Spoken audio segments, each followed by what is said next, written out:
얼마 전 헤라TV 생방송을 보다가 엄청난 충격을 받았습니다.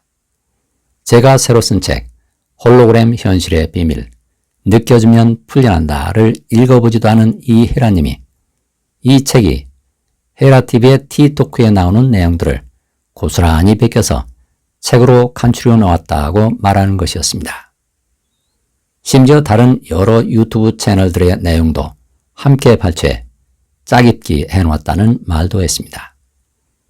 마치 제가 표절을 일삼는 파렴치한 작가인 양 인격도 운운했습니다. 동시에 제가 영채마을에서 여러 잡동사니들도 이것저것 구입했다며 조롱하듯이 말했습니다. 사실은 몇 년 전 제 여동생이 시골에 올 때마다 몸이 아픈 어머니를 위해 여러 차례 제 이름으로 영채 스티커와 굿즈들을 사서 사용해 본 적이 있습니다. 그런데 개인의 구매 정보가 당사자의 동의도 없이 공개적으로 방송을 타고 유출됐을 뿐 아니라 그 정보가 저를 깎아내리고 조롱하는 데 악용됐습니다. 사실과는 너무나 동떨어진 방송을 지켜보던 양심적인 시청자들이 진실을 알리는 글들을 올렸습니다. 그 가운데 하나입니다. 김상훈쌤 책설에는 베낀 것이 아니라는 것을 정정해서 말씀 주셔야 할 것 같아요. 치유 사례를 메일로 받으신 것을 편집하신 겁니다. 사실 확인을 하지 않고 모르는 상태로 베꼈다고 말하는 것은 상대를 수치주는 애고가 말한 것 같습니다. 당황한 헤라님은 나는 그 책을 읽어본 적이 없다. 단지 제자들이 하는 말들을 그대로 방송했을 뿐이다 라고 사과했습니다. 방송이 끝나고 나서도 방송 내용이 잘못됐음을 지적하는 댓글들이 이어졌습니다. 저는 헤라님 영상도 봤고 김상훈님 영상도 봐왔습니다. 이번 김상훈님 신간 읽어보시고 언급하는 거 맞나요? 저는 다 읽었습니다. 다 읽은 게 맞다면 절대 그런 말씀 못하십니다. 제자들에게 전해들은 말로만 판단해서 말씀하시는 게 너무 무례하고 경솔하다는 생각이 듭니다. 마음공부, 현실 창조에 대한 내용은 헤라님과 김상훈님뿐만 아니라 해외에서도 국내에서도 수많은 영상가들이 다 같은 내용을 다양하게 표현하여 전달할 뿐입니다. 그걸 모르지 않으실 텐데요. 하지만 이런 댓글들은 대부분 삭제됐습니다. 왜 삭제됐을까요? 진실을 보는 게 수치스러웠던 걸까요? 명색이 마음공부를 가르친다는 단체가 천여 명의 시청자들 앞에서 근거 없는 내용으로 저자를 매도하고 조롱한다는 게 정말 믿기지 않았습니다. 허위 사실을 마치 진짜인 양 방송을 통해 퍼뜨리는 건 명백한 명예훼손죄에 해당된다는 간단한 사실조차 깜빡했던 걸까요? 남들의 눈엔 훤히 보이는 진실이 왜 그들의 눈엔 보이지 않았던 걸까요? 제자들은 왜 허위 사실을 스승에게 진짜처럼 말했던 걸까요? 그리고 왜 그들에게 불리한 댓글들은 소리 없이 삭제됐던 걸까요?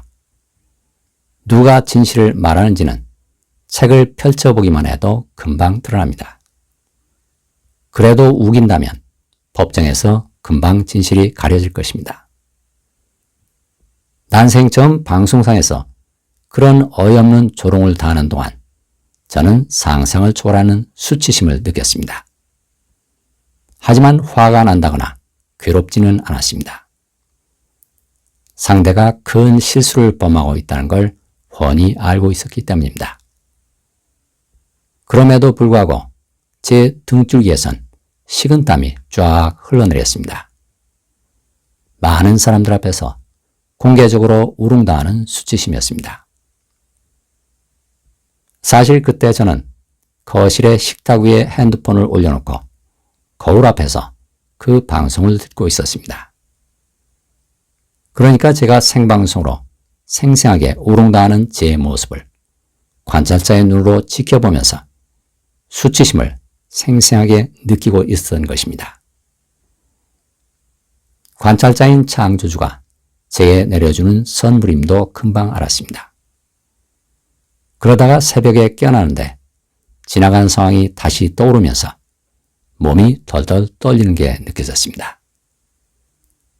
식은땀으로 다 빠져나가지 못한 수치심이 이제는 몸의 진동으로 느껴졌습니다. 그 상황이 텅 빈 마음속에서 펼쳐지는 한 장의 이미지임을 자각하며 수치심을 느껴주자 수치심은 순식간에 싹 사라졌습니다.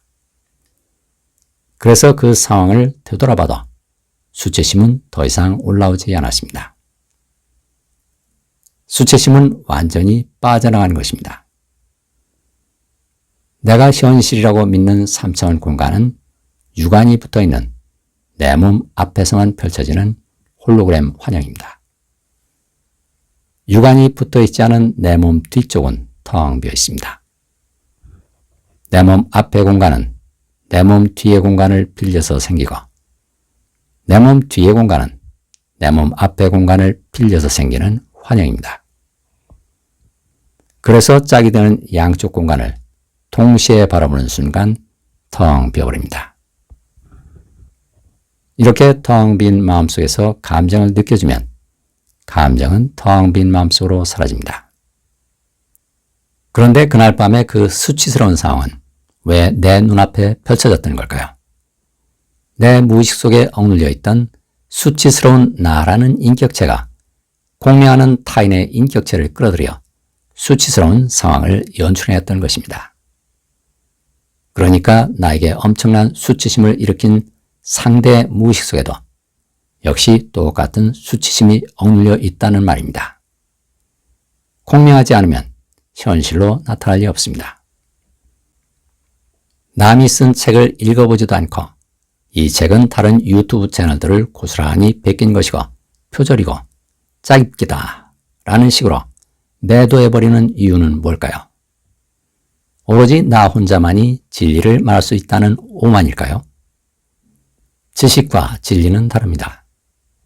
각자의 머릿속에서 나오는 지식은 각자가 소유권자지만 진리는 텅 빈 하나의 마음속에서 나오는 것이기 때문에 아무도 독점할 수 없습니다.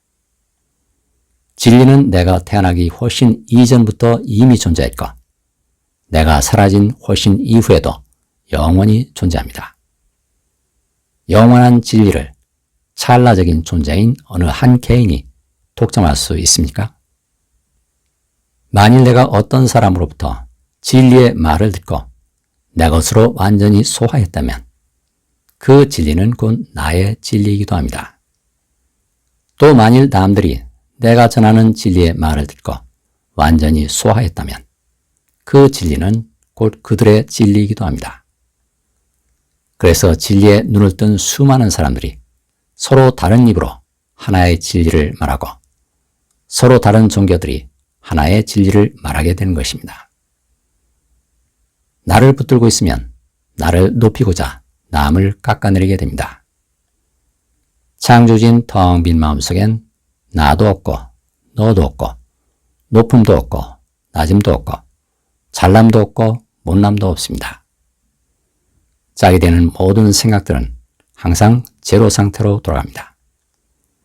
제로 상태를 벗어나면 반드시 수치스러운 상황이 펼쳐져 제로 상태로 돌아가도록 해줍니다.